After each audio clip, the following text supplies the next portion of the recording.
जिस तरह करंट हुकूमत में माइनॉरिटीज़ को मार्जिनलाइज किया जा रहा है और मीडिया की खरीदो फरोख्त हो रही है, आप क्या देखते हैं 2024 के इलेक्शन में एक कोलिशन बनेगा अपोजिशन का? देखिए, मैं आपको आप तमाम से कहूँगा कि एक नई किताब आई है, एक प्रोफेसर हैं Vinayak Chaturvedi, university of California के प्रोफेसर हैं। उन्होंने सावरकर के ऊपर एक किताब लिखी है। तो उस किताब में प्रोफेसर विनायक चतुर्वेदी ने सावरकर का जो प्रपोज सॉल्यूशन है या जो कंक्लूजन है, उसमें उन्होंने सावरकर को कोट किया कि मैं अंग्रेजी में पढ़ता हूं कि सावरकर ने कहा, जिसको professor Vinayak Chaturvedi university of California ने लिखा, कि Hindus have not only existed in the state of a war as in the past, but they also needed to embrace permanent war as part of their future for Hindus to understand themselves as Hindus through an act of violence. और इनको, सावरकर को, जिसका गांधी के कत्ल के बाद supreme court के एक रिटायर्ड चीफ जस्टिस साहब थे, कपूर साहब, उन्होंने अपनी इंक्वायरी रिपोर्ट में लिखा कि ये उसमें कॉन्स्पिरेटर थे और ये साहब को हमारे वजीर आज़म, उनकी पार्टी अपना आइडियल मानती है। तो कोएलिशन होगा नहीं होगा ये तो बहुत जल्दी होगा बताना, मगर कोशिश तो करनी चाहिए। हम तो कोशिश का हिस्सा बनने तैयार है, मगर अगर कोई ये बोलेगा कि मजलिस सिर्फ हैदराबाद में इलेक्शन लड़े और कहीं पर ना लड़े, ये मुझे कबूल नहीं है। क्योंकि औरंगाबाद की पार्लियामेंट की सीट हमारे इम्तियाज जलील साहब ने 21 साल के शिवसेना के एमपी को हराकर जीती। किशनगंज में हमने 3 लाख वोट हासिल किए, वहां पर बीजेपी नहीं जीती। तो अगर कोई कोशिश कर रहा है तो हम करिए कोशिश आप, मगर अगर आप ये चाहते हैं कि मजलिस भी उसका हिस्सा बने, तो फिर आपको ये जो हमको आप छीना नहीं चाहते, आप ये समझते हैं कि पॉलिटिक्स में हम एक अनटचेबल हैं, तो फिर ये आपका फैसला है। माने सब लोग मेरे से मिलते, अरे तुम भाषण अच्छा देते, मैं सुनता हूँ, मैं मुस्कुरा रहता हूँ, मैं क्या बोलूँ इन लोगों को।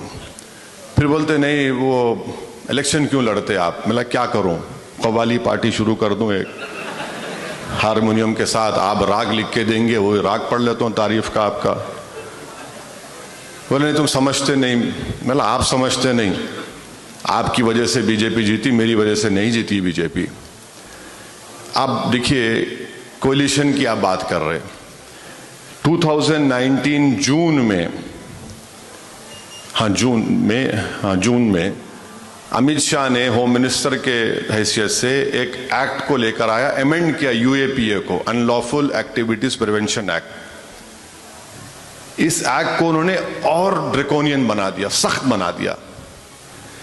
कांग्रेस सपोर्ट की लोकसभा में। आपका इस मुल्क का जो पेट्रियट एक्ट है वो भी इतना सख्त नहीं है। 190 डेज, 190 दिन आदमी डिटेंशन में रह सकता है। आप किए, अब आप कोएलिशन करेंगे, आप सपोर्ट कर रहे हैं ना, आप वहां पे सपोर्ट कर दिए। 370 का निकाल दिया गया, माने सरासर गलत है वो, बल्कि मैंने उसको कॉन्स्टिट्यूशनल ब्रीच कहा। वो दिल्ली का चीफ मिनिस्टर खड़े होकर 370 सपोर्ट किया, तो मोदी बोले बहुत अच्छा किया तूने, अब दिल्ली का तेरा वही हाल करता हूं। दिल्ली का उससे खींच लिया उसके पास से, अब उन्हें पुकारते फिर रहे, मैं लुट गया, मैं लुट गया, मैं पिट गया। तो यही मैं कह रहा हूं कि आइडियोलॉजी पर कंसिस्टेंटली आप मुकाबला करिए, तो आपको लोग पसंद भी करेंगे। लोग बोलेंगे भाई आपका बिहेवियर कंसिस्टेंट है। चीन हमारे मुल्क की 2000 स्क्वायर किलोमीटर पर कब्जा करके बैठा है, 2000 स्क्वायर किलोमीटर पर डेप्सांग और डेपचाक में। आप उठाकर देख लो, आप किसी रिसर्चर से रिसर्च करो, सबसे ज्यादा बोलने वाला मैं हूं। और मैं इसलिए कह रहा हूं क्योंकि 1961 में अब्दुल वाहिद ओवैसी ने मजलिस के सालाना इजलास में उस वक्त कहा था कि मुल्क को सबसे बड़ा खतरा चीन से होने वाला है। आज हम 2024 में 2020 में हम देख रहे हैं कि चीन 2000 स्क्वायर किलोमीटर पर घुस के बैठा है। अगर ये मुल्क अमेरिका इंडिया को वो थर्मल कपड़े नहीं देता जो 10-15 हजार फीट के ऊपर हमारे सिपाही, बहादुर सिपाही खड़े हैं, कुछ नहीं होता था। आज अमेरिका ने इंडिया को 2 UAVs दिए, जो चेन्नई में बैठकर हम UAVs को ऑपरेट करते। आज अमेरिका ने अरुणाचल प्रदेश में चाइना की फौज 10,000 किलोमीटर फीट नीचे से ऊपर आ रही थी, इन्होंने अपने सैटेलाइट इमेजेस दिए तो आप लोग जाके रोक सके। तो कोलिशन किस पे होगा भाई? आप कोलिशन का कुछ तो कॉमन ग्राउंड बनाइए। अगर आप कोलिशन बनाएंगे कि नहीं इनको ही हराना हमारा मकसद है तो मुश्किल है। आपका कोलिशन ये होना चाहिए कि आइडियोलॉजी, हम उस आइडियोलॉजी को गालिब करेंगे जो हमारे बुजुर्गों ने देखा था, उस आइडियोलॉजी को कामयाब करेंगे जिसमें मजहब का कोई रोल नहीं होगा गवर्नमेंट में। यह होना चाहिए आइडियोलॉजी। ये होनी चाहिए कि जो लोग इस मुल्क की जमहूरी इंस्टीट्यूशंस को कमजोर कर रहे हैं उनको हम मजबूत करेंगे। आप उस पर बात ही नहीं करते। राम मंदिर का जजमेंट एक साहब दिए, रिटायरमेंट हुआ, उनको आप MP बना दिए। पहले भी हुआ, ऐसा नहीं है कभी हुआ मगर तो ये चीजें हैं। तो इस पर अगर coalition is formed on the basis of ideology बराबर होगा, मगर अगर कोलिशन होगा कि नहीं इनको हटा के हम इनसे बड़े हिंदुत्व के लीडर हैं तो फिर मुश्किल होगा।